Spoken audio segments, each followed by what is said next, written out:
है गाइस, बहुत ही common topic की बात करेंगे कि अगर अगर मान लो मेरी ज़िंदगी लोग 4 या 5 साल पहले करते थे जब मैं 20 साल का होता, जब इनिशियली हम लोग मार्केट में उतरते नया-नया पैसा पैसा कमाना चालू करते हैं, तो what would be the few tips that I would give to myself और few systems that I would teach myself at very early stages जो आपको घर पे कोई सिखाता नहीं है। क्योंकि घर पे कोई पैसों की बात नहीं करता है, घर वाले हमको पैसों का कुछ बताते नहीं है एक उम्र तक, हमको शील्ड करके रखते हैं। But I think these are the things that I would tell my past self, मेरा पास्ट सेल्फ मेरे फ्यूचर सेल्फ को बताएगा कि भाई ये सिस्टम्स तेरे को आने चाहिए। क्योंकि हर महीने सैलरी तो आएगी, बट अमीर उससे हम बन ही नहीं रहे। अमीर हम तब बन रहे हैं कि उस सैलरी को पूरा नहीं उड़ा रहे हैं, या उस सैलरी को हम स्मार्टली कहीं पे यूज़ कर रहे हैं, उस सैलरी से हम स्मार्ट सिस्टम्स बना रहे हैं। तो इस वीडियो में we will discuss about 5 systems that I believe are very necessary to learn in your early 20s when you actually start earning money, when you actually start understanding money. क्योंकि उसके पहले everything is theoretical to you, but 20s में आके तुम finally सीखते हो कि पैसा बनता कैसे और पैसे को बढ़ाना कैसे। सो उसके पहले एक माइंडसेट स्विचेस इंपॉर्टेंट है जो आपके 18 साल या कॉलेज जाते वाले बच्चे से बहुत डिफरेंट होता है। So I think these are the 5 systems that I would actually start by when earning money and teach people who are maybe younger than me and अपने पुराने self. I think my first tip would be, क्योंकि तुम नया पैसा कमाते तुम net पे देखते हो इन्वेस्टिंग कैसे करें, म्यूचुअल कैसे करें, लोगों की वीडियोस आ रही है कि 25 साल तक म्यूचुअल फंड करो तो आपका 5 करोड़ 4 करोड़ आपका कॉर्पस हो जाएगा जमा, ये वो। बट आजकल लोग एम्फोसिस दे रहे हैं, बट इस चीज़ पे उस टाइम पे एम्फोसिस ही नहीं था कि you have to build a emergency fund first. जितना भी सैलरी आ रहा है उसका एटलीस्ट 6 महीने से 1 साल तक का इमरजेंसी फंड बनाना ही पड़ेगा मेरे हिसाब से। तो अगर मान लो आपकी सैलरी 25,000 भी आ रही है तो यू नीड एटलीस्ट 6 मंथ्स या मैक्स टू मैक्स 12 मंथ्स का, तो यू नीड क्या बोलते हैं इमरजेंसी फंड। कि खुदा ना खास्ता अगर तुम्हारी जॉब चली गई या some emergency happen, some health emergency within for you, घर पे या फैमिली में किसी को, तो कहाँ से पैसे लाओगे? तो मंथ में थोड़ी सी अपने उड़ा लोगे, मंथ का तो फिक्स रहेगा खर्चा। तो you have to initially before investing आपको आई थिंक 5 से 6 महीने लगा के you should put out some money पीछ अलग से जो उनके इमरजेंसी फंड के अंदर जाए, एंड आप पहले उसको पढ़ाओ। फिर उसके बाद then you start thinking about mutual funds, SIP, debt fund, stock या कुछ। सो या आई थिंक नेक्स्ट एक बहुत अंडररेटेड टिप है जो मेरे को उस टाइम नहीं पता थी, मैंने बहुत रिसेंटली सीखा हूँ कि one should have 2 accounts, one person. एक तो तुम्हारा जो सैलरी अकाउंट है जिसमें तुम्हारी सैलरी ट्रांसफर होगी, तो एक वो अकाउंट रखो, और एक और अकाउंट बना लो डेबिट अकाउंट जिसके अंदर you have a spending account. अगर फॉर एग्जाम्पल आपका महीने का खर्चा ऑल इन ऑल 15,000 है, आपने देख लिया आपने, ठीक है, तो जब आपका 25,000 है उसमें से 15 निकाल के directly put it into a spending account, और वो 10,000 अपने रख लो दूसरे अकाउंट में। अगर अकाउंट में होंगे नहीं तो खर्चा होगा ही नहीं। तो वो एक स्पेंडिंग हैबिट चेंज कर देता है when you switch accounts, when you have different account for different things. So अब अगर आप इमरजेंसी फंड लेते हो उसी को डायरेक्ट इमरजेंसी फंड में डाल दो, या अगर if you are investing for example आगे जाके, तो उन 10,000 को ऑटोमेटिकली ऑटो पे डाल दो महीने के स्टार्ट में। तो वहीं से वो फिर चीज़ें ऑटो पे होके और आपका जो महीने का खर्चा है वो 15,000 तक रिस्ट्रिक्ट रहेगा। तो नहीं तो फिर होता है ना एंड में आपको लगता है भाई 2,000-3,000 रुपये ही रह गए यार महीने के, भाई अब क्या करूँ, अब तो चल उससे ले लेता हूँ, अब तो उड़ गए, सारे उड़ जाते फ्लो में। तो वो I think that is the best thing to have different accounts for different ways of. तो द नेक्स्ट थिंग इज मैंने ये भी देखा है कि बहुत लोग क्या करते हैं कि भैया इन्वेस्टमेंट करना है बट महीने के एंड में जितना बच जाएगा उससे इन्वेस्ट कर लूँगा, एंड अगर नहीं बचा तो कोई बात नहीं यार, इन्वेस्टमेंट में नेक्स्ट महीने कर लूँगा। तो वही उनको समझ नहीं आता कि this is the game of compounding. आपको हर महीने सेम अमाउंट बहुत चाहे सालों तक आपको इन्वेस्ट करना है, तब जाके वो करोड़ या लाख में कन्वर्ट होंगे।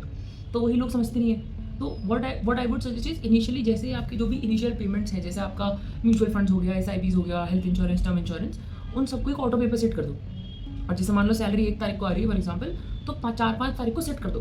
तो जैसे ही पैसा आए वो ऑटोमेटिकली कट जाए, आपका कोई इन्वॉल्वमेंट हो ही ना उसके अंदर कि आप आओ आप उसमें से पैसा निकाल के फिर डालो। नहीं तो आप हर बार अपने ख्यालों के बारे में सोचते रहोगे कि यार इस महीने तो जूते लेने थे, चल इस महीने म्यूचुअल फंड में पैसे नहीं डालता हूँ, 8,000 के जूते ले लेता हूँ, क्या हो गया, ये तो चलता है, इतना तो सभी करते हैं, सब जी रहे हैं इतना।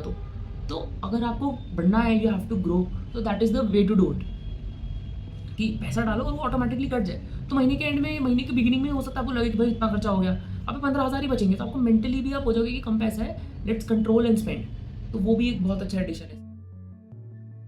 And the next thing is, ये चीज़ मैं पहले भी एक वीडियो में डिस्कस कर चुका हूँ, बट आई वुड से क्या बोलते हैं, categorize spending is way better than किसी भी चीज़ पर रैंडमली स्पेंड कर देना। मैं ये नहीं बोल रहा हूँ जैसे मैं एक्सेल शीट रखता हूँ, सब लोग हो सकता है ना रख पाते हो, बट आई थिंक ये कैटेगराइज स्पेंडिंग करना बहुत इंपॉर्टेंट है कि आपका रेंट में कितना जा रहा है, आपका बाहर खाने में कितना जा रहा है, घर के लिए ग्रोसरीज में कितना जा रहा है, दूसरों के लिए कुछ करना उसमें कितना जा रहा है, गिफ्टिंग में कितना जा रहा है, to just have an idea कि आपका पैसा खर्चा कहाँ हो रहा है महीने का। अगर आपको ये पता होगा तो it will very easy for you to see कि कहाँ अननेसेसरी खर्चा हो रहा है, कहाँ ठीक ठाक खर्चा हो रहा है, कैसे इसको बेटर बनाओ। तो it's all about being aware where money goes. मैं नहीं बोल रहा टाइट बजटिंग करने के लिए कि इसके अंदर 2,000 रुपये होने चाहिए, इसके अंदर 3,000 रुपये होने चाहिए, इतना ही खर्चा होना चाहिए, ये बात नहीं है। बट आपको एक कैटेगरी होनी चाहिए कि इस कैटेगरी में ही मेरा खर्चा होता है। ये 3-4 कैटेगरीज में खर्चा होता है, जिम, हेल्थ, फिर रेंट हो गया, बाहर से खाना हो गया, ऑर्डरिंग इन हो गया, स्विगी, ब्लिंकिट। तो उन चीज़ों को बस ध्यान रखने के लिए एक कैटेगराइज खर्चा करना इंपॉर्टेंट है। मतलब पता होना चाहिए कि महीने का खर्चा होगा रहा है। लोगों को पता ही नहीं होता कि महीने का पैसा जा रहा है। लोगों से पूछो कहाँ जा रहा है, भाई पता नहीं भाई, बैंक में पैसे आते हैं मेरे सारे पैसे उड़ जाते हैं। तो ये तो स्टूपिडिटी है, राइट? एटलीस्ट नो कि तुम्हारा पैसा जा। एंड लास्टली जो लास्ट टिप होगी वो मेरी होगी कि देखो 2020 में जब नया 20 की उम्र में जब आपका नया पैसा आता है, सो आपको क्या लगता है मैं अपनी सारी मन की इच्छाएं पूरी कर लूँ, अच्छे जूते ले लूँ, अच्छे कपड़े ले लूँ, इस ब्रांड का लग्जरी बैग ले लूँ, परफ्यूम ले लूँ। बहुत वैलिड है, आप कमा रहे हो अपने लिए, करोगे क्यों नहीं करोगे। बट ये एक रूल है मैंने किया है कि अगर कोई बहुत बड़ा खर्चा है which is like more than, वो आपका बेस लिमिट है। जैसे मेरे लिए था एनी खर्चा which is more than 2,000 rupees. मैं जैसे मान लो मेरे को एक चीज़ चाहिए, फॉर एग्जाम्पल मेरे को मॉनिटर चाहिए, गेमिंग मॉनिटर, ठीक है। तो मैंने उसको लिख दिया कि आई want a gaming monitor and उसके बारे में मैंने मतलब इम्पल्स बाय नहीं कर रहा मैं कि बैठा हूँ बैंक में 10,000 रुपये ले लेते क्या फ़र्क पड़ता है। I wait for at least 7 days to do a big purchase and if I want a small purchase, मान लो जीन्स जूते वगैरह, I wait for 1 day to see if it's still relevant for me tomorrow या नहीं। और उसको बस ये नहीं कि बस खरीद लिया for the sake of it की ले लेते हैं, क्या फ़र्क पड़ता है, पैसे तो हैं, खरीद लेते हैं बस।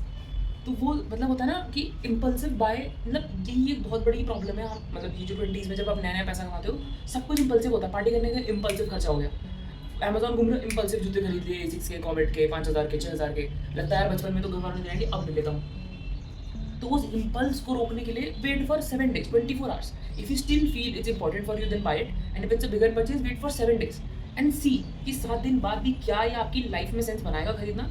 अगर बनाता है तो खरीद लेना, कोई दिक्कत की बात यार। ये चीज़ मैंने इसलिए बनाई है क्योंकि at my age I have seen मेरी छोटी बहनें या people of my age, I have also seen people still be confuse so much about how to use their money. लोग अभी भी लोगों को समझ नहीं आता पैसा बचाऊँ कहाँ पे यूज़ करूँ।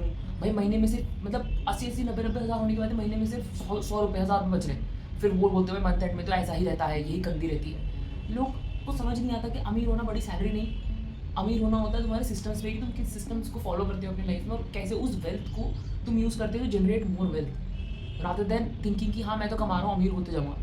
तो मैंने देखा हम मेरी उम्र में at the age of 24 right now, मतलब ज़्यादा डिफरेंस नहीं है। इट्स अ वेरी नया, मतलब होता है ना एक इंसान जस्ट इसके थ्रू गया है, वो आपको एक्सपीरियंस बता रहा है कि people in my age still are very confuse what to do in life. इस पैसों का करूँ क्या, अपना पैसा जो आ रहा है खर्चा हो जा रहा है सारा, समझ ही नहीं रहा बजटिंग कैसे करूँ, कैसे घर पे हेल्प करूँ, क्या करूँ, क्योंकि बजटिंग ही नहीं है, पता ही नहीं क्या सिस्टम फॉलो करने। इम्पल्सिव बाय में हो जा रहा है, इन्वेस्टमेंट नहीं हो रही है, इमरजेंसी फंड नहीं हो रहा है। अब इन्वेस्टमेंट हो रही है, अब सडनली कल घर जाना है, कुछ काम आ गया, 20,000 की फ्लाइट करी, सैलरी उड़ गई सारी क्योंकि इमरजेंसी फंड नहीं है। तो वही है कि यार ये वीडियो उन लोगों के लिए जो आई थिंक मेरी एज में है एंड दे फील कि भाई इसको क्या पता होगा, but just to I just made this to make people aware कि there are people who are doing all this and they are comparatively better with their money, have better relationships with their money, which helps them save around money and be a better financially understanding person, जो आपको भी help करेगा if you understand how money works, how you can be a better spender than a better earner. So yeah, इसलिए video बनाई थी just to give a brief क्या systems we can at least follow for the 20s होने के बाद 4-5 साल to understand how money works. ज़्यादा focus on job, अच्छी जॉब लेके then you may be figure out life, right. So या चलो।